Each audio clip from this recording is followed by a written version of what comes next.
संध्याकाळी one nation one इलेक्शनची committee meeting दिल्लीला चालली होती आणि मीटिंग चालू असतानाच आम्हाला सगळ्यांना पार्लमेंटची जी अनेक्सची बिल्डिंग आहे तिथे आम्हाला निरोप आला की अशी अशी दुर्दैवी घटना झालेली आहे।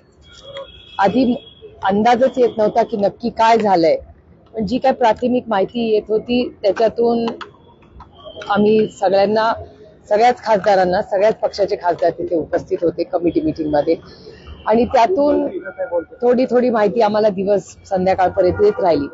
त्यानंतर आम्ही सगळ्यांनी एकत्र मिळून उमर अब्दुल्लाजींना कॉन्टॅक्ट केलं आणि बारामतीकरांच्या आशीर्वादाने मी होम कमिटीवरही आहे, जी स्टँडिंग कमिटी आहे देशाची, त्यामुळे होम मिनिस्ट्रीच्या काही अधिकारी, उमर अब्दुल्लांचं ऑफिस, या सगळ्यांना तातडीने सोशल मीडियाचा वापर करून, ट्विटरचा वापर करून, फोन, या सगळ्या माध्यमातून आम्ही सगळ्याच पक्षाचे खासदार तिथे उपस्थित होते, आम्ही सगळ्यांनी पाठपुरावा करायला सुरुवात केली।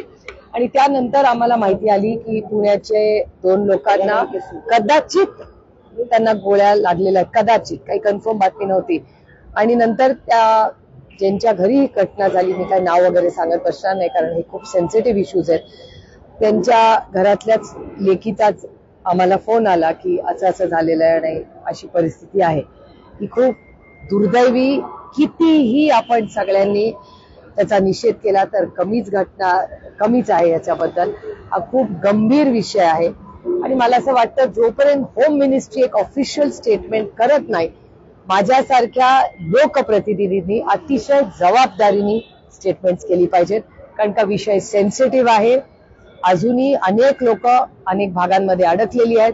पूर्ण ऍडमिनिस्ट्रेशन, होम मिनिस्ट्री असेल, JNKचं स्टेट ऍडमिनिस्ट्रेशन असेल, हे पूर्णपणे काल दुपारपासून अतिशय ऍक्टिव्ह पद्धतीने सगळ्यांना मदत करायचा प्रयत्न करतोय।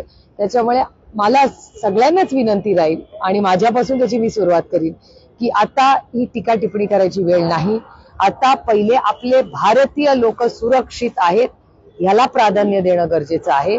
आणि मी एवढीच विनंती करीन की एकदा माननीय प्रधानमंत्री आणि माननीय होम मिनिस्टर यांनी या सगळ्याचा आढावा घेतल्यानंतर त्यांनी एक ऑल पार्टी मीटिंग बोलवावी आणि आम्हालाही ब्रीफ करावं आणि देशालाही ब्रीफ करावं की काय परिस्थिती आहे।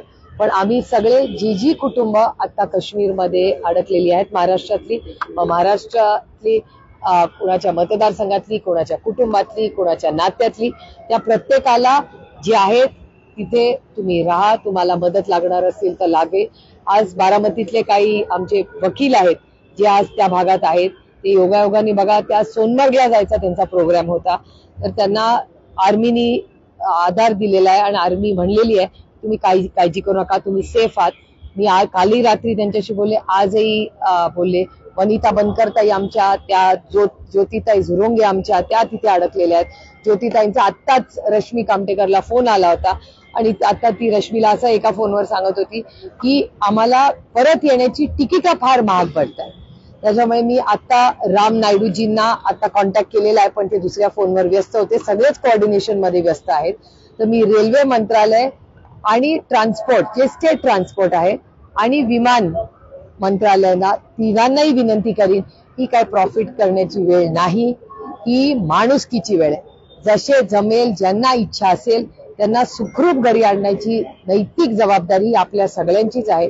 त्याच्यामुळे आता तिकिटाचा भाव काय वगैरे ह्याच्यात न पडता जितकी विमानं लावून जितक्यांना घरी यायचं आहे त्यांना तातडीने सरकारने यंत्रणा लावून घरी आणलं पाहिजे, अशी माझी आग्रहाची एक माणुसकीच्या नात्याने विनंती असते। एक पर्यटकांचा व्हिडिओ आलाय की त्यांची विमान तिकीट लांब आहेत, म्हणजे 4 दिवसावर 5 दिवसावर, त्यांची व्यवस्थित लवकर सुटका करावी अशी त्यांची मागणी आहे। व्हिडिओ त्याने प्रसारित सुद्धा केलाय।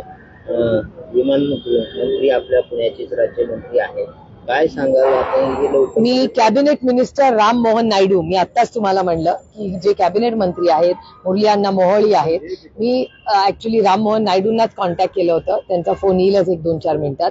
मी त्यांनाही विनंती केली की शक्य असेल, आणि मी ट्विटद्वारे रेल्वेमध्येही ज्यांना मुव्हमेंट करता येईल, काही लोक हायवेनी कदाचित जाऊ शकतील, अनेक ट्रान्सपोर्टची कनेक्टिव्हिटीज आहेत, कोणी स्टेट ट्रान्सपोर्ट म्हणजे एसटी जशी आपल्याकडे तशी जी स्टेट ट्रान्सपोर्ट आहे जम्मू काश्मीरची, जे काही ट्रान्सपोर्टचे माध्यमं असतील त्या प्रत्येक माध्यमाचा उपयोग करावा, कारण का अनेक ठिकाणी लोक पॅनिक झालेली आहेत, नातेवाईक पॅनिक झालेले आहेत.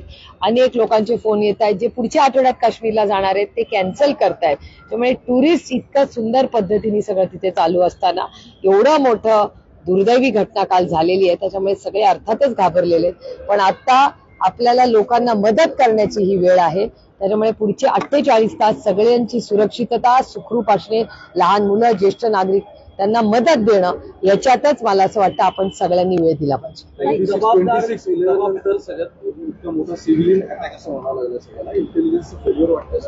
नाही, तुमच्याच चॅनलवर मी सकाळी पाहिली ही बातमी.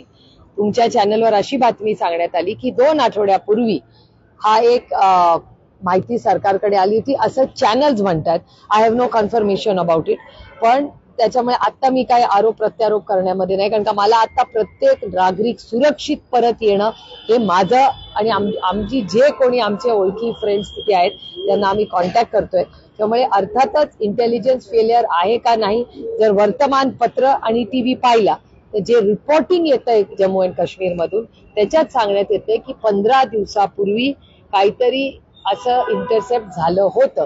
आता झालं का नाही मला असं वाटतं आपण एखादा दिवस थांबूया, होम मिनिस्ट्रीकडून काय ऑफिशियल स्टेटमेंट येत आहे त्याची वाट बघूया आणि त्याच्यानंतर अर्थातच हे प्रश्न आम्ही सरकारला नक्कीच विचारू. पण आता मला असं वाटतंय की पुढचे 24 तास प्रत्येक नागरिक परत आणणं, त्याची सुरक्षिततासाठी आपण सगळ्यांनी मिळून प्रयत्न केले पाहिजे. नावं विचारून हिंदू मुस्लिम असं करून त्यांना मारलेले कुठेतरी भारतामध्ये जे चाललेलं आहे त्याचं इथे जास्त त्यांना त्याचं नाव मिळालं असं वाटतं. मी तुम्हाला खरं सांगू, आता पुढचे 24 तास मला सुरक्षितता हे माझं प्राधान्य आहे आणि माझी सगळ्यांनाच विनंती राहील की राजकारण करायला खूप वेळ आहे. आता high priority safety first.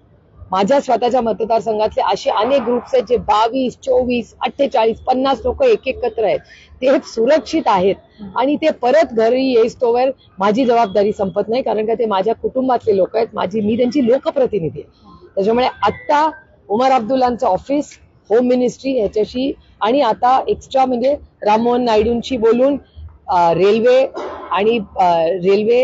Air transport आणि स्टेट ट्रान्सपोर्ट ह्याच्या सगळ्या कामामध्ये आम्ही काल संध्याकाळपासून सगळं आमचं ऑफिस आणि आमचे सगळे सहकारी पदाधिकारी व्यस्त आहेत.